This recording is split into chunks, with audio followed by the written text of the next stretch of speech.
இளம் சிங்கம் மதுரை மேற்கு தொகுதியில் இன்றைக்கு கால் பதித்திருக்கிறது.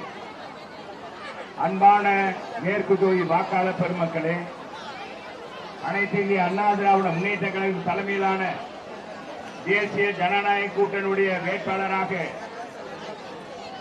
இந்த மேற்கு தொகுதியை போட்டியிடுற எனக்கு இரட்டை இலட்சணத்திலே வாக்கு கேட்டு நம்முடைய என்னாலும் நம்முடைய தலைவர் நாம் வணங்குகிற திருவண்ணாமலையுடைய அண்ணாமலையாருடைய பெயரை தாங்கியிருக்கின்ற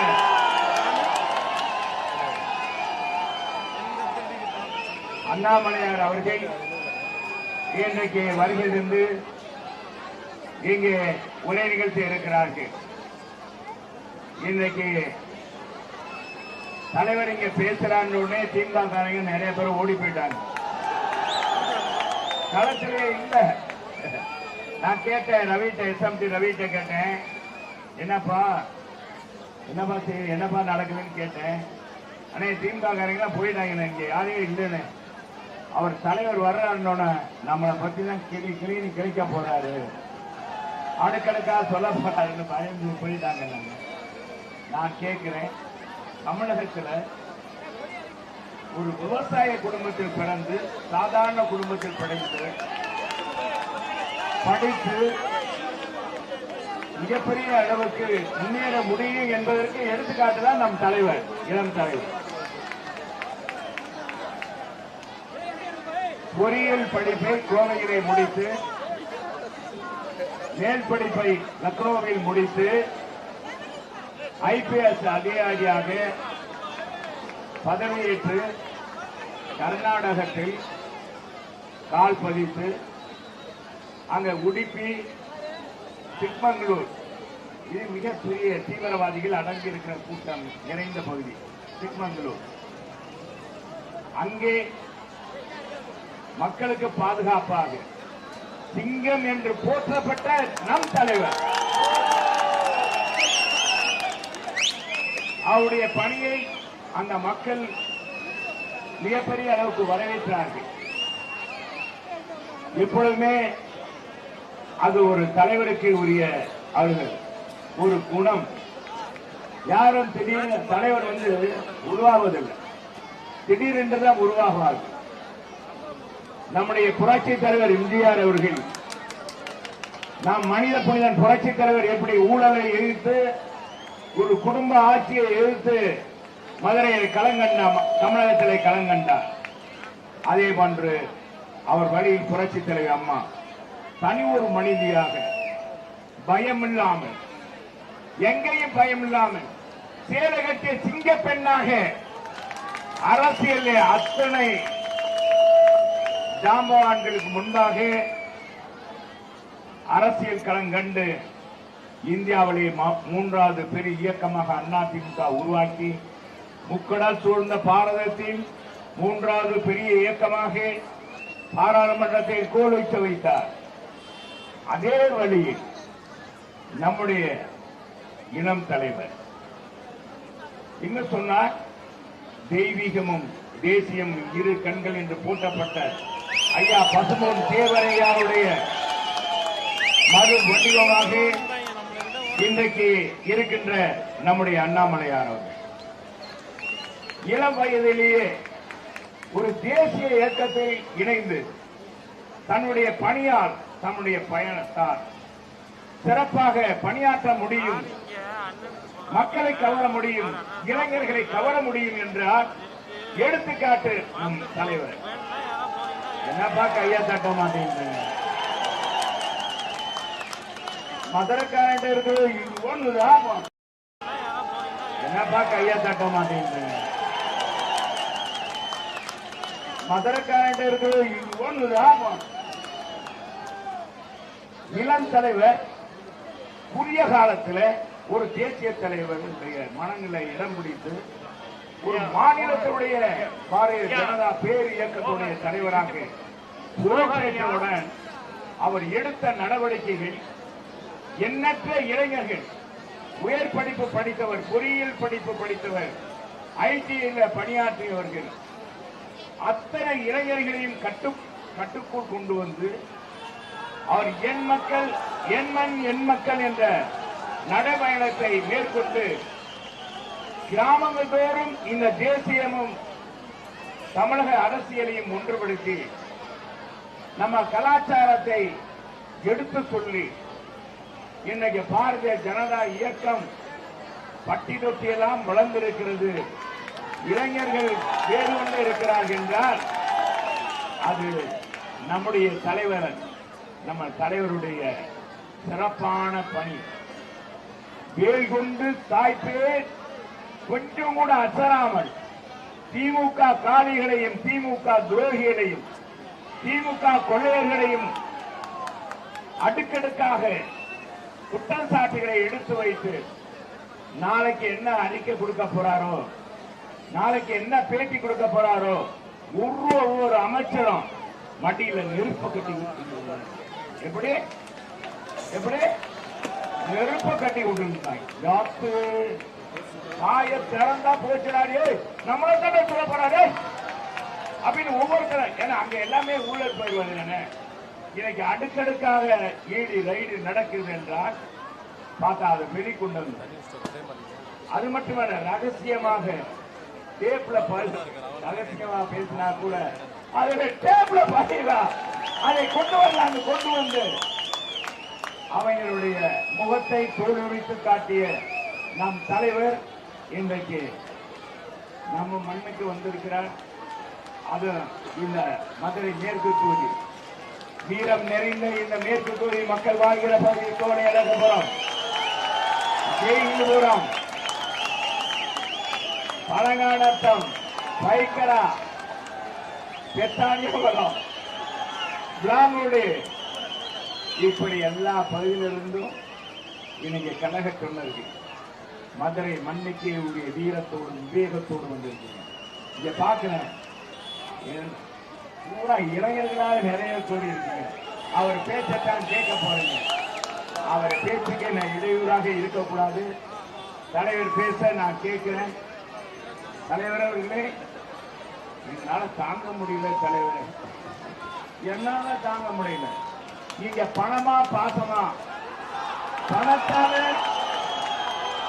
மக்களை விலை கொடுத்து வாங்கலாம்னு நினைக்கிறாங்க திமுக. இல்லப்பா இல்ல. 4 ஆண்டுகள் நேர்மையாக, நான் 10 ஆண்டுகள் நேர்மையாக உழைத்திருக்கிறேன். நேர்மையாக அமைச்சராக இருந்திருக்கிறேன். எதுமேதும் ஒரு ஊழல் குற்றச்சாட்டு கிடையாது. நான் இன்னும் அதே வீட்டில் தான் வாழ்கிறேன். செல்லூர் வீட்டில் தான் வாழ்கிறேன். ஒரு கிராமத்துல என் காலை ஆபரேஷன் பண்ணதுனால அங்க போய் நடக்கிறதுக்காக என் கிராமத்துக்கு போனேன். அதை போட்டாங்க, பங்களா கட்டிட்டாங்க, வாங்கிட்டாங்க. இந்த செல்லூர் ராஜு அப்படிப்பட்டவன் அல்லடா. நான் எம்ஜிஆர் பள்ளியில் படித்தவன், எம்ஜிஆர் மாணவன். என் தலைவன் சொன்னான், உழைப்பில் வாழ்ந்தது பிறர் உழைப்பில் வாழ்ந்தாரு, சிரித்து வாழ பிறர் சிரிக்க வாழ்ந்தாரு என்று சொன்னார். என் தலைவி சொன்னால், மக்களோடு மக்களாக இரு, மக்கள் பணி செய், மக்கள் உன்னை என்றும் ஏற்றுக்கொள்வார்கள் என்றார்கள். அதே வழியில் இன்றைக்கு தமிழக மதுரையில எத்தனையோ திட்டங்களை கொண்டு வந்து செயல்படுத்தியிருக்கிறவன். இன்னைக்கு மதுரையில் இருக்கிற அத்தனை வளர்ச்சி பணிகளும் என்னுடைய காலத்தில் 10,000 கோடியை கொண்டு வந்த அம்மா காலத்தில் புரட்சி தலைவர் புரட்சி தமிழர் எடப்பாடியார் காலத்தில் கொண்டு வந்து செயல்படுத்தியிருக்கிறேன். இன்னைக்கு மதுரை மக்களுக்கு தாகத்தை தீர்த்திருக்கிறேன், தாகத்தை தீர்த்திருக்கிறேன். இன்னும் 40 ஆண்டுகளுக்கு குடிநீர் பிரச்சனையை இருக்காது என்ற வரலாற்றை படைத்த இந்த செல்லூர் ராஜ் இந்த மேற்கு தொகுதி மக்களுக்கு தங்கு தடையின்றி தண்ணீர் கிடைப்பதற்கு அத்தனை அடிப்படை வசதிகளையும் செய்து கொடுத்திருக்கேன் என்பதை நேரத்தில் தெரிவித்து தலைவர் அவர்கள் பேச வேண்டும். நீங்க எல்லாம் கேளுங்க. இன்னும் 10 நாட்கள் இந்த ஆட்சி மாற்றம் உறுதி உறுதி உறுதி. என்ன டோக்கன் கொடுத்தால் அந்த டோக்கன் எடுபடாது என்பதை தெரிவித்து இங்கே நம்முடைய தலைவர் அவர்கள் உரையை நிகழ்த்த நான் விடைபெறுகிறேன். நன்றி, வணக்கம். அன்பார்ந்த பெரியவர்களை, தாய்மார்களே, ஒரு அற்புதமான மனிதருக்காக நாம் எல்லாம் இங்கு வந்து கொண்டிருக்கின்றோம். மதுரை மேற்கு சட்டமன்ற தொகுதியினுடைய ஒரு முறை அல்ல, 2 முறை அல்ல, 3 முறை உங்களுடைய அன்பை பெற்று இந்த தொகுதியினுடைய சட்டமன்ற உறுப்பினராக இருந்து எப்ப அண்ணனை பார்த்தாலும் ஒரு புன்னகை தான். அவர் எப்ப பேசினாலும் ஒரு எளிய மனிதனுடைய குரலாகத்தான் அவருடைய பேச்சு இருக்கு.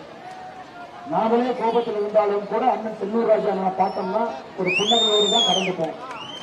அப்படிப்பட்ட ஒரு புன்னகைக்கு சொந்தக்காரன், எதையும் கூட மனதில் வைத்துக் கொள்ள தெரியாத ஒரு மனிதர். எப்பொழுதும் கூட அரசியல் எவ்வளவு அனுபவம் இருந்தும் கூட இன்னும் ஒரு தொண்டனை ஒரு தொண்டனாக தன்னையே பார்க்கக்கூடிய ஒரு ஒப்பற்ற ஒரு தலைவருக்கு நாம் பிரச்சாரம் செய்து கொண்டிருக்கிறோம். அருமை சொந்தங்களே, மதுரையை பொறுத்தவரை அற்புதமான மக்கள் இருக்கின்றார்கள் என்று சொல்வதை தாண்டி வீரமும் மானமும் ரோஷமும் கோபமும் எல்லாம் கலந்திருக்கக்கூடிய ஒரு மண். இந்த மண் அவமானத்தை எப்பொழுதும் கூட சகிக்காது. அரசியல் எல்லோருக்குமே திருப்புமுனையை கொடுக்கும். புரட்சித் தலைவர் ஐயா அவர்களுக்கு திருப்புமுனை கொடுத்த மண். நல்லவர்களை எப்பொழுதும் பாராட்டி மதித்து நிற்கக்கூடிய ஒரு மண். அதனால் அண்ணன் சொல்வதை போல பணமா பாசமா என்று வரும்பொழுது பாசத்தோடு நிற்கக்கூடிய ஒரு மண். எனக்கு அது முற்றிலும் தெரியும். ஏப்ரல் 23ஆம் தேதி ஒரு சரித்திர வெற்றியை 4வது முறையாக அண்ணன் செல்லூர் ராஜா அவர்களுக்கு இந்த மதுரை மேற்கு தொகுதி மக்கள் நீங்கள் கொடுத்து இருக்கிறீர்கள் என்பது முழுமையாக நான் அறிவேன். அருமை சொந்தங்களே, இருந்தும் சில கருத்துக்களை உங்கள் முன்னாடி வைக்க, அண்ணன் அவர்கள் வெற்றி பெற்று விட்டார்கள், வெற்றி பெறுவது உறுதி. இருந்தும் நாம 4 பேருக்கு அரசியல் எப்படி இருக்கு, எதற்காக தமிழகத்தில் ஒரு ஆட்சி மாற்றம் வரணும், எதற்காக திராவிட முன்னேற்ற கழகத்தினுடைய ஆட்சியை நாம் அகற்ற வேண்டும் என்பதை பேச வேண்டிய கட்டாயம் நமக்கு இருக்கிறது. அருமை சொந்தங்களே, அருமை சொந்தங்களே, இந்த மதுரை நகரை பொறுத்தவரை முதல் சங்கம், இடைய சங்கம், எல்லா சங்கத்தையும் தாண்டி, கடை சங்கத்தை தாண்டி நிற்கக்கூடிய ஒரு மிக முக்கியமான ஒரு பூமி. சமீபத்தில் மத்திய அரசு இந்தியாவில் 10 லட்சம் பேருக்கு மேல வசிக்கக்கூடிய மாநகரத்தை பட்டியல் போட்டார். அந்த மாநகரத்தில் எந்த மாநகரம் சுத்தமாக இருக்கிறது என்கிற பட்டியலை போட்டார். 10 லட்சத்திற்கு மேல் வசிக்கக்கூடிய மக்கள் 40 நகரத்தில் கட்ட கடைசியாக வந்திருக்கக்கூடிய நகரம் நம்முடைய மதுரை நகரம். இந்த மதுரை மக்களுக்கு பெரிய அவமானத்தை யார் செய்திருக்கிறார்கள் என்றால் திராவிட முன்னேற்ற கழகம். மிகப்பெரிய அவமானம். மதுரை மக்கள் வரி கொடுக்கிறாங்க, வரி கொடுக்காம. மதுரை மக்கள் சொத்து வரி கொடுக்கிறாங்க, கொடுக்காம. மதுரை மாநகராட்சி மேயர், புதிய மேயர் 2022 இந்திராணி அவர்கள் வந்த பிறகு சொத்து வரியை 25%-லிருந்து 100% உயர்த்தினாங்க. அப்பவும் வரி கொடுத்தாங்க. ஆனா மதுரை மாநகராட்சியினுடைய 200 கோடி ரூபாய் ஊழல் என்று உங்களுக்கு தெரியும். மேயருடைய கணவர் அவரை போய் பெரியாட்கள் சந்திக்கிறாங்க. அண்ணே, உங்களுக்கு சொத்து வரி குறைச்சு போடுறோம், சைட்ல பணம் கொடுக்கணும். உங்களுக்கு சொத்து வரி குறைச்சு போடுறோம், சைட்ல பணம் கொடுக்கணும். 200 கோடி ரூபாய் சொத்து வரியில மட்டுமே ஊழல் செய்வதற்காக கடந்த ஆண்டு அக்டோபர் மாதமே இந்த மேயர் தன்னுடைய பொறுப்பை ராஜினாமா செஞ்சு இவ்வளவு பெரிய நகருக்கு ஒரு மேயர் இல்லாத ஒரு நகரமா இருக்கு. இவரும் தான் அமைச்சராக இருந்தாங்க. அனைத்து இந்திய அண்ணா திராவிட முன்னேற்ற கழகத்தில் தான் அமைச்சர் இருந்தார். மதுரை நகரனுடைய முன்னேற்றத்திற்காக பாடுபட்டார். ஆனா இன்னைக்கு இருக்கக்கூடிய அமைச்சர்கள் அப்படியா? மதுரை நகரை கூறு போட்டு மேயர்லாம் கதவுல தொட்டிக்கிட்டு வரணும். மேயருடைய கணவர் பிடிஆர் அவருடைய கைத்தடியாக பக்கத்தில் இருக்கணும். அந்த பக்கம் மூர்த்தி அவர்களை பற்றி சொல்லவே வேண்டாம். இன்னைக்கு நாம் எல்லோருக்கும் அனைத்து இந்திய அண்ணா திராவிட முன்னேற்ற கழகத்தை பொறுத்தவரை படித்தவர்கள், பண்பானவர்கள். பாரதிய ஜனதா கட்சியை பொறுத்தவரை படித்தவர்கள், பண்பானவர்கள். தேசிய ஜனநாயக கூட்டணியை பொறுத்தவரை படித்தவர்கள், பண்பானவர்கள். ஆனா மூர்த்தி அவர்கள் மேடையின் மீது மதுரை கலெக்டர் பார்த்து ஏமா வந்து நவரு, ஏதோ முதலமைச்சர் உட்காருவார் என்று அதுக்கு தான் கலெக்டர் நவர சொல்றாங்க. முதலமைச்சர் உட்காரு. உதயநிதி ஸ்டாலினுடைய மகனுடைய உதயநிதியினுடைய நண்பர்களுக்கு அந்த சேரை கொடுக்க வேண்டும் என்பதற்காக மதுரை மாநகருடைய கலெக்டரை எதிர்த்து வெளியே போக சொன்னாங்க. வா போ, வாடா போடா, ஏய், இதெல்லாம் மதுரை மக்கள் பேசக்கூடிய மொழியே கிடையாது. ஆனா மதுரையினுடைய அமைச்சராக இருக்கக்கூடிய மூர்த்தி இப்படிதான் பேசுறாங்க. அருமை சொந்தங்களை, இந்த முறை மதுரையில எங்கேயுமே திராவிட முன்னேற்ற கழகத்தை விடக்கூடாது என்பதிலே நாம் தெல்ல தெளிவாக இருக்க வேண்டும். அந்த பக்கத்துல மதுரை மத்திய தொகுதியில அண்ணன் சுந்தர்சி அவர்கள் நிச்சயமாக இந்த முறை பிடிஆர் அவருடைய தோல்வியை உறுதிப்படுத்திக் இருக்கிறார். பக்கத்தில் செல்லூர் ராஜா அண்ணா அவர்கள் எப்பொழுதே தன்னுடைய வெற்றியை உறுதி செய்து விட்டார். அருமை சொந்தங்களே, அனைத்து இந்திய அண்ணா திராவிட முன்னேற்ற கழகம் தலைமையிலான தேசிய ஜனநாயக கூட்டணி தமிழகத்தில் வந்தாக வேண்டிய கட்டாயம் நமக்கு இருக்கு. மே 4ஆம் தேதிக்கு பிறகு அண்ணன் எடப்பாடி பழனிசாமி அவர்கள் தமிழகத்தினுடைய முதலமைச்சராக பொறுப்பேற்றிருக்கிறார். ஐயா, நான் கொங்கு பகுதி முழுவதும் பிரச்சாரம் முடிச்சுட்டேன். தென் தமிழகத்தை பார்த்துட்டேன், சென்னையை பார்த்துட்டேன், எனக்கு மதுரையை பார்த்துக் கொண்டிருக்கின்றேன். எல்லா இடத்திலும் கூட மக்கள் பேசுகின்ற ஒரே ஒரு மொழிதான், நமக்கு திமுக வேண்டாம் என்கின்ற மொழியை எல்லா இடத்திலையும் பேசும். தாய்மார்களுக்கு வேண்டாம். தாய்மார்களுக்கு ஏன் வேண்டாம்? ஐயா 3 வயது குழந்தை தமிழ்நாட்டில் பாதுகாப்பா இல்லை, 65 வயது மூதாட்டி தமிழ்நாட்டில் பாதுகாப்பாக இல்லை. என்ன ஆட்சி நடத்துறாங்க? நம்முடைய பாரத பிரதமர் நரேந்திர மோடி அவர்கள் சமீபத்தில் சொன்னாங்க, எனக்கு முதல்வர் ஜெயலலிதா அம்மா கிட்ட புரட்சி தலைவர்கிட்ட பிடிச்சதுன்னா சட்டம் ஒழுங்குனா கன் மாதிரி அவங்க கையில் இருக்கும். எனக்கு சட்டம் ஒழுங்கெல்லாம் கல்வி சிரித்து ஒரு மோசமான சட்டம் ஒழுங்கை தமிழ்நாட்டிலே பார்த்துக் கொண்டிருக்கின்றோம். அந்த ஆட்சி திரும்ப வர வேண்டும் என்று பாரத பிரதமர் நரேந்திர மோடி அவர்கள் விருப்பப்படுகின்றார். அருமை சொந்தங்களே, அனைத்து இந்திய அண்ணா திராவிட முன்னேற்ற கழகம் ஒரு தனித்தன்மையான இயக்கம். 1977க்கு பிறகு ஒரு பிராந்திய கட்சி இந்தியாவில் அதிக முறை வெற்றி பெற்றிருக்கின்றார் என்றால் அனைத்து இந்திய அண்ணா திராவிட முன்னேற்ற கழகம். எதுக்காக நான் சொல்றேன்னாங்க, இப்படிப்பட்ட ஒரு தனித்தன்மையான இயக்கத்தின் மீது முதலமைச்சர் ஸ்டாலின் அவர்கள் தினமும் அவதூறு மட்டும்தான் பேசலாம், அவதூறு மட்டும்தான். அன்பால் இணைந்த கூட்டணி அனைத்து இந்திய அண்ணா திராவிட முன்னேற்ற கழகத்தை பொறுத்தவரை 170 தொகுதிக்கு மேல நிற்கிறார். நிச்சயமாக மே 4க்கு பிறகு அனைத்து இந்திய அண்ணா திராவிட முன்னேற்ற கழகம் தலைமையிலான தேசிய ஜனநாயக கூட்டணி ஆட்சி கட்டில் அமரப்போகுது. அதனால் முதலமைச்சர் 5 ஆண்டு காலத்தில் அவர் செய்த சாதனையை பற்றி சொல்லல, மதுரை ஏன் குப்பை நகரமாக மாற்றியிருக்கின்றார்கள் அதை பற்றி சொல்லல. மதுரைக்கு மெட்ரோங்கம்மா, இன்னைக்கு நாம் பேசிக் கொண்டிருக்கின்றோம், மதுரையினுடைய மெட்ரோ உங்களுடைய மேற்கு தொகுதிக்கு வரணும். இது மத்திய அரசு மாநில அரசுக்கு எழுதிய கடிதம். மத்திய அரசு மாநில அரசு கடிதம் எழுதுவாங்க. என்ன கடிதங்க? நவம்பர் 14, 2025 கடிதம் எழுதுறாங்க. மாநில அரசு மதுரைக்கும் கோயம்புத்தூருக்கும் மெட்ரோ கேட்டு கடிதம் போட்டீங்க. நீங்க போட்ட கடிதத்தில் இருக்கக்கூடிய தவறுகளை நாங்கள் சுட்டிக்காட்டுகின்றோம், திருத்தி அனுப்புங்க. மதுரையை பொறுத்தவரைக்கும் மாநில அரசு உண்மையால மெட்ரோ கேட்கவே இல்லைங்க, அதான் உண்மை. பச்சை பையை சொல்லுகின்றார்கள். கேட்டதெல்லாம் மதுரைக்கு ஒரு பிஆர்டிஎஸ் கொடுங்கன்னு கேட்டாங்க, அதாவது வேகமாக செல்லக்கூடிய பேருந்து தான் கேட்டாங்க. அது மதுரையினுடைய மக்கள் தொகை 15 லட்சம் என்று தவறாக கொடுத்துவிட்டு அதற்கு மத்திய அரசு திரும்ப ஒரு கடிதம் எழுதி 14 நவம்பர் இந்த கடிதத்தை திருப்பி அனுப்புன்னு சொல்லி 5 மாதம் ஆகிறது. இந்த கடிதத்திற்கு மாநில அரசு இன்னும் பதில் கடிதமே போடல. பிடிஆர்ட்ட கேட்டீங்கன்னா என்ன சொல்லுவாருன்னா, பிடிஆர்ட்ட போய் இல்ல கடிதத்துக்கு ஏங்க பதில் கடிதம் போடலீங்கன்னா, நான் யாரு தெரியுமா, எங்க அப்பா யாரு தெரியுமா, எங்க தாத்தா யாரு தெரியுமா, நமக்கு வெளியே தெரியுமா? அதெல்லாம் அண்ணன் எடப்பாடி பழனிசாமி அவர்கள் எங்கேயாவது ஒரு அப்பாவுடைய பேரை சொல்லியிருக்காருங்களா? எடப்பாடி பழனிசாமி பிறந்த ஊர் பழனிசாமி. அவங்க நான் அரசியல் இருக்கிறேன், எப்படி வந்திருக்கிறேன், உங்களுடைய முதலமைச்சராக இருந்திருக்கின்றேன், வாய்ப்பு கொடுங்கன்னு கேட்கிறாங்க. ஆனா ஸ்டாலின் ஐயா எப்படி பேசுறாரு? நான் யார் தெரியுமா, முத்துவேல் கருணாநிதியின் மகன். ஐயா இல்லைன்னு சொன்னோமா? நாங்க யாரும் இல்லைன்னு சொன்னோமா? நம்ம யாரும் இல்லைன்னு சொல்லல. அதனால ஸ்டாலின் அவர்களுக்கு சந்தேகம் இருக்கான்னு எனக்கு தெரியும். ஒரு மேடையிலும் மைக் எடுத்து நாம் யார் தெரியுமா, முத்துவேல் கருணாநிதியின் மகன், அதெல்லாம் வேண்டாங்க. ஸ்டாலின் அவர்களே, நீங்க 5 வருஷத்துல என்ன பண்ணீங்கிறதா கேள்வி. நீங்க 5 வருஷத்துல ஏன் சட்டம் ஒழுங்கை சரியாக வைக்கவில்லை என்பதுதான் கேள்வி. நீங்க 5 வருஷத்துல எதற்காக உங்களுடைய அமைச்சர்கள் எல்லாம் ஊழல் பேர் வழியாக வைத்திருந்தீர்கள் என்பதுதான் கேள்வி. நீங்க 5 வருஷத்துல மதுரை மாநகரை எதுக்கு குப்பை நகராக மாற்றுவீங்களா கேள்வி. நீங்க நம்முடைய தாய்மார்கள் எல்லோருக்கும் 1000 ரூபாய் கொடுக்கணும். எல்லோருக்கும் தமிழகத்தில் எத்தனை தாய்மார்கள் இருக்கிறாங்க? 2,25,00,000 ரேஷன் அட்டை இருக்கு. குறைந்தபட்சம் 2,25,00,000 தாய்மார்களுக்கு நீங்க 1000 ரூபாய் கொடுக்கணும். அதையும் கொடுக்கல. 28 மாசம் கொடுக்கல. 29வது மாசம் 1000 ரூபாய் கொடுத்து நீங்கள் கொடுத்தது வெறும் 32 மாசத்துக்கு 32,000. பொங்கலுக்கு 5,000, மொத்தமா 37,000. அது 1825 நாள், 5 வருஷம் கழிச்சு பாருங்க. ஒரு நாளைக்கு 20 ரூபாய். கடன் எவ்வளவு வாங்குவீங்க? அனைத்து இந்திய அண்ணா திராவிட முன்னேற்ற கழகம் ஆட்சி கட்டத்திலிருந்து வெளியே வந்த பொழுது சுதந்திரத்திலிருந்து தமிழ்நாடு அனைத்து இந்திய அண்ணா திராவிட முன்னேற்ற கழகத்தினுடைய ஆட்சி காலம் முடியும் வரை மொத்த கடன் 4 லட்சம் கோடி. 5 வருஷத்துல புதிதாக 6 லட்சம் கோடி கடன் வாங்கி எனக்கு 10,82,000 கோடி கடனை வச்சுட்டு அனைத்து இந்திய அண்ணா திராவிட முன்னேற்ற கழகம் கஜானாவை காலி பண்ணிட்டாங்கன்னு ஒரு பச்சை பையை சொன்னா ஒரு சின்ன குழந்தை கூட நம்ப மாட்டாங்க. ஸ்டாலின் அவர்களே, உங்களுக்கு கணக்கு சொல்லிக் கொடுத்த கணக்கு வாத்தியார் நல்லவர் தான். மாணவன் மக்கள் நாம என்ன பண்றது? மாணவன் மக்கள் கணக்கே போட தெரியாம 6 லட்சம் கோடி கடனை வாங்கிவிட்டு அவங்க கடன் வாங்கினாங்கன்னா யார் ஏற்றுக்குவாங்க? அதனால என்னாச்சுன்னா தாய்மார்களே, ஒரு ரேஷன் அட்டையின் மீது 2,10,000 இருந்த கடன் இன்னைக்கு 4,80,000 உயர்ந்து ஒரு ரேஷன் அட்டையின் மீது அந்த அம்மா தாய்மார் இப்பதான் நீ பார்த்து முறைக்கிறாங்க. அந்த தாய், தம்பி நான் கடனே வாங்கல, நான் எங்க கடன் வாங்க, நீ கடன் வாங்கினீங்க அம்மா, உங்க பேரை சொல்லி மாநில அரசு உங்க ரேஷன் அட்டையின் மீது இந்த 5 ஆண்டுகள்ல 2,70,000 ரூபாய் கடன் மட்டும் ஒரு ரேஷன் அட்டைக்கு வாங்கியிருக்கிறாங்க. 1825 வகுத்து பாருங்க. ஒரு நாளைக்கு உங்கள் ரேஷன் அட்டையின் மீது வாங்கப்பட்ட கடன் 150 ரூபாய். ஒரு நாளைக்கு உங்களுக்கு கொடுத்த பணம் 20 ரூபாய்.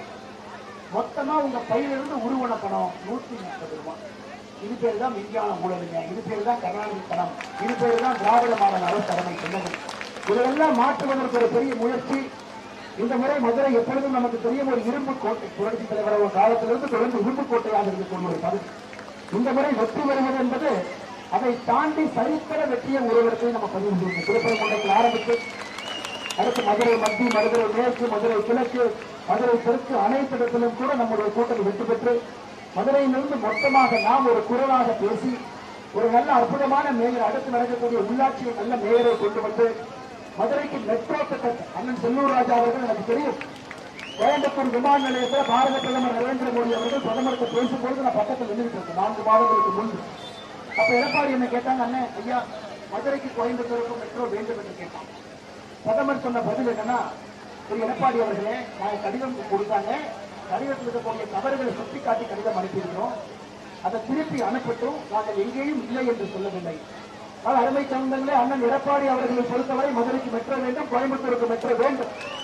அண்ணன் செல்லூர் ராஜா அவர்கள் நீங்கள் மே 4ஆம் தேதி வெற்றி பெற வச்சு சென்னை அனுப்புனீங்கன்னா பெரிய பொறுப்போடு திரும்பி வரப்போறார். உங்களுக்கு தெரியும், எனக்கு தெரியும், பெரிய பொறுப்போடு தான் வரப்போறார். அந்த பொறுப்புக்கு ஒரு கம்பீரம் இருக்கிறது, அந்த பொறுப்புக்கு ஒரு வலிமை இருக்கிறது. அதனால் நிச்சயமாக அண்ணனுடைய காலத்துல மெட்ரோவை பார்க்க போறோம். மெட்ரோ கட்டுறதுக்கு 3 வருஷம் வேணும். ஒரு மெட்ரோ வந்துவிட்டால் அதை கட்டி முடித்து மக்களுடைய பயன்பாட்டில் கொண்டு வருவதற்கு 3 ஆண்டு வேண்டும். அப்ப 2026 அண்ணன் மே மாசத்துல எம்எல்ஏ ஆகிறாங்க, அதன் மேல பெரிய பொறுப்புக்கு போறாங்க. நாம் 2029 ஆரம்பத்துல மதுரையினுடைய மெட்ரோவில் நாம் பயணம் செய்ய ஆரம்பிக்கலாம். வரமை சொல்லுங்கள், அதுவும் நம்முடைய 5 ஆண்டு கால ஆட்சி காலத்தில் வரும். மதுரையில் இருக்கக்கூடிய AIIMS all India institute of medical science மருத்துவமனை, இன்னைக்கு தாய்மார்கள் எத்தனை பேர் இருக்கிறீங்க, உலகத்தரம் வாய்ந்த ஒரு மருத்துவமனை அக்டோபர் நவம்பர்ல பயன்பாட்டுக்கு வரும். அனைத்து இந்திய அண்ணா திராவிட முன்னேற்ற கழகம் ஆட்சி காலத்தில் கடைசி 2 வருஷம் கொரோனாவில் மாற்றம். 2020, 2021 எந்த விதமான வேலை யாராலையும் செய்ய முடியும், யாரும் வந்து நிலத்தை பார்க்க முடியும், நிலத்தை எடுக்க முடியல.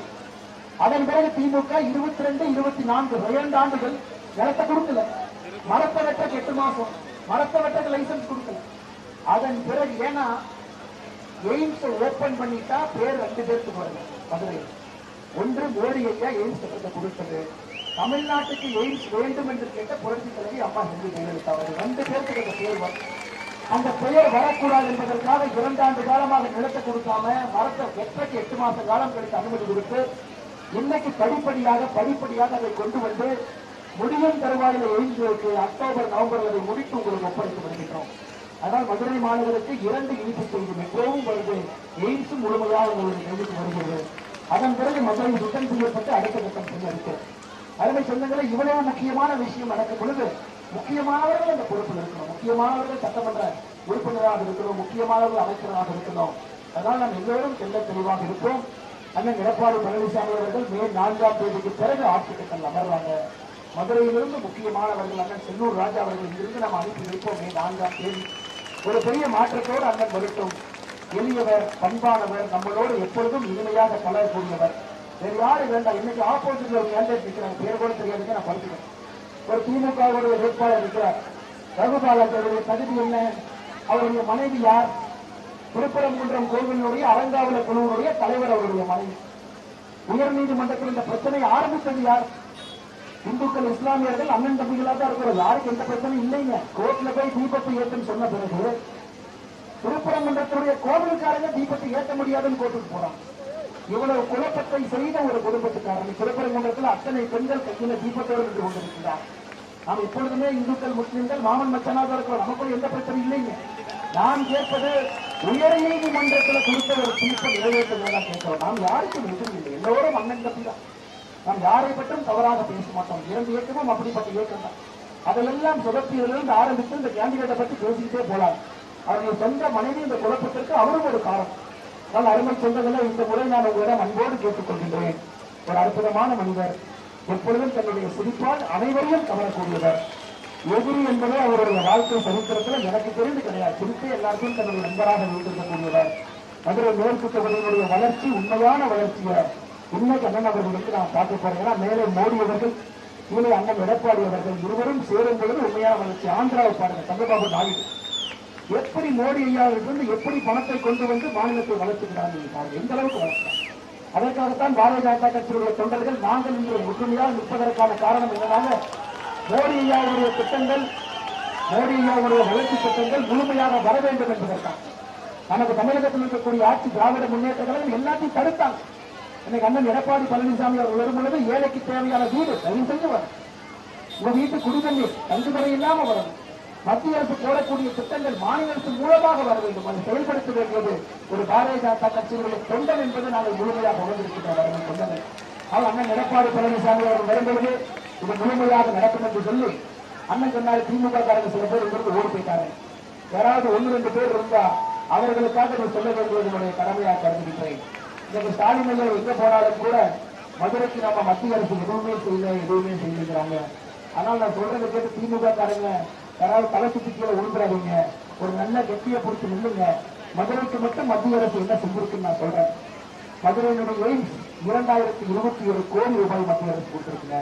மதுரை ராஜாஜி அரசு மருத்துவமனையுடைய விரிவாக்கம் 150 கோடி, மதுரை நத்தம் சாலையின் மேம்பாலம் 550 கோடி, மதுரை வெளிவட்ட சாலை 555 கோடி, மதுரை தனுஷ்கோடி வழித்தடத்தில் பரமக்குடி ராமநாதபுரம் இடையே 4 வழிச்சாலை பணி 1853 கோடி, மதுரை துவரங்குறிச்சி தேசிய நெடுஞ்சாலை 1962 கோடி, மதுரை கயத்தாறு தேசிய நெடுஞ்சாலை 230 கோடி, மதுரை கன்னியாகுமரி சாலை 900 கோடி, மதுரை கொல்லம் சாலை 1317 கோடி, மதுரை மேலூர் காரைக்குடி தஞ்சாவூர் சாலை 1104 கோடி, கோயம்புத்தூர் மதுரை சாலை 4399 கோடி, மதுரை போடிநாயக்கனூர் இருப்பு பாதை மின்மயமாக்கல் 99 கோடி, ரயில் பாதைகள் சொல்லிக்கிட்டே போலாங்க. மதுரை விமான நிலைய விரிவாக்கம் 550 கோடி.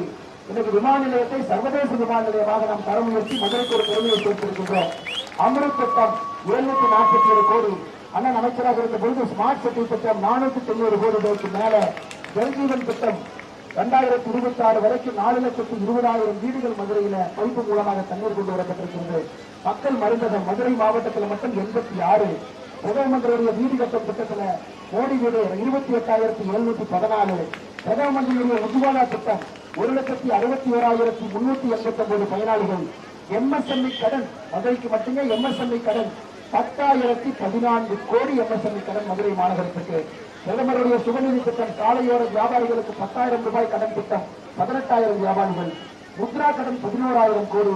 பிரதமர் கிசான் சம்மான் நிதி 57,000 விவசாயிகளுக்கு 377 கோடி. ஐயா ஸ்டாலின் அவர்களே, நல்ல ஒரு கண்டாக்டர் பார்த்து கண்ண மருந்து ஊட்டிக்கிட்டு மத்திய அரசு மதுரைக்கு என்ன செய்திருக்கிறார்கள் என்பதை தெரிந்து பேசு.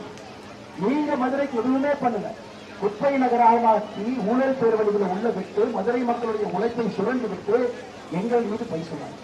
இந்த கண்ணன் எடப்பாடி பழனிசாமி அவர்கள் ஆட்சியில் அமர்ந்து அனைத்து இந்திய அண்ணா திராவிட முன்னேற்ற கழகம் தலைமையிலான தேசிய ஜனநாயக கூட்டணி வரும் பொழுது 5 ஆண்டுகள் கழித்து அண்ணன் செல்லூர் ராஜா அவர்கள் 5வது முறையாக உங்கள் முன்னால் நிற்கும் பொழுது இதையே நம்ம படிக்கும் பொழுது இது இரட்டிப்பாக இருக்கும், அல்லது 3 மடங்கு ஆகிருக்கும்.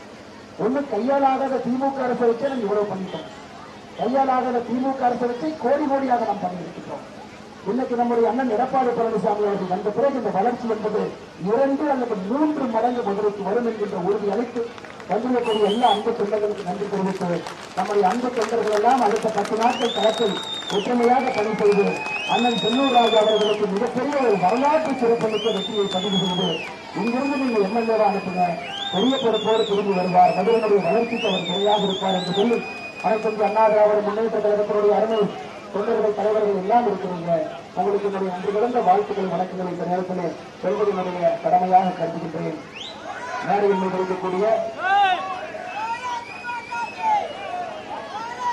பாரதிய ஜனதா கட்சியுடைய பொறுப்பாளர்கள் அருமை சகோதரர் பாலகிருஷ்ணன் அவர்கள், மாரி சக்கரவர்த்தி அவர்கள், வேலவன் அவர்கள், என்னோடு இருக்கக்கூடிய பாரதிய ஜனதா கட்சியுடைய முன்னாள் மாவட்ட தலைவர் அருமை சகோதரர் மகா சுத்தீந்திரமணன் அவர்கள், அருமையண்ணன் அறிஞரன் அவர்கள், அம்மா மக்கள் முன்னேற்ற கழகத்தினுடைய பகுதி தலைவர், அதேபோல் அனைத்து இந்திய அண்ணா திராவிட முன்னேற்ற கழகம் சார்பாக நம்மோடு இருக்கக்கூடிய அண்ணன் எம்.எஸ். பாண்டியன் அவர்கள், எஸ்.எம்.டி. ரவி அவர்கள், தங்கபாண்டியன் அவர்கள், அண்ணன் கருப்புசாமி அவர்கள், முத்துவேல் அவர்கள், சித்தன் அவர்கள், பொருளாளர் அண்ணன் குமார் அவர்கள், எல்லாம் நம்முடைய கூட்டணி கட்சியினுடைய அன்பு தொண்டர்கள் என்று கொண்டிருக்கிறார்கள். பாட்டாளி மக்கள் கட்சியினுடைய பாட்டாளிகள், தமிழ் மாநில காங்கிரசுடைய அன்பு தலைவர்கள் தொண்டர்கள், ஐஜேகே கட்சியினுடைய தலைவர்கள் தொண்டர்கள், எஸ்.ஆர். கோபிநாதன் அவர்கள் நம்மோடு இருக்கின்றார்கள். அவருக்கும் என்னுடைய சிறப்பு வாழ்த்துக்கள் வழக்குகளை அண்ணன் அவர்களுக்கு தலைவர்களை தெரிவித்துக் கொள்கிறேன். நம்முடைய இந்த பகுதியினுடைய மண்டல தலைவராக இருக்கக்கூடிய அண்ணன் சி. செல்லகுமார் அவர் நம்மோடு இருக்கின்றார்கள். அவருக்கும் என்னுடைய வாழ்த்துக்களை தெரிவித்தேன். இசைக்கு முத்தன் நம்மோடு இருக்கின்றார்கள். அவருக்கும் நன்றிகளை தெரிவித்தது. அருமை சொந்தங்களே, எல்லோருடைய பேரையும் சொன்னதாக நீங்கள் கருத வேண்டும். ஏன்னா இன்னைக்கு இங்க மதுரை மேற்கு தொகுதியில் இருக்கக்கூடிய ஒரே ஒரு சின்னம் இரட்டை இலை சின்னம், ஒரே ஒரு பெயர் அண்ணன் செல்லூர் ராஜா அவர்கள். 2 பேருக்கு நாம் எல்லோரும் சேர்ந்து அண்ணன் தம்பிகளாக உழைக்கின்றோம். 1ஆம் நம்பர் சின்னம் வெற்றி சின்னம், முதல் சின்னம் 1ஆம் நம்பர் சின்னத்துல 1ஆம் நம்பர் மனிதருக்காக 1ஆம் நம்பர் சின்னமாக இருக்கக்கூடிய இரட்டை இலை சின்னத்திற்கு நீங்கள் எல்லாம் வாக்களித்து ஒரு பெரும் வெற்றியை பதிவு செய்ய வேண்டும் என்று அன்போடு சொல்லி பாரதிய ஜனதா கட்சியினுடைய தொண்டர்களுக்கு அன்பு வேண்டுகோள். அருமை சொந்தங்களே, நம்முடைய தோழமை கட்சியோடு தோல் கொடுத்து நின்று ஒரு வாக்கையும் சிந்தாமல் சிதறாமல் கொண்டு வந்து இரட்டைகளுக்கு நீங்கள் அன்போடு செலுத்த வேண்டும் என்று பாரதிய ஜனதா கட்சியுடைய அருமை தொண்டர்களுக்கு தலைவர்களுக்கு நெஞ்சார்ந்த வாழ்த்துக்களை நன்றிகளை தெரிவித்து உரையை முடித்துக் கொள்கின்றேன். நன்றி, வணக்கம். பாரத் மாதா கி ஜெய்.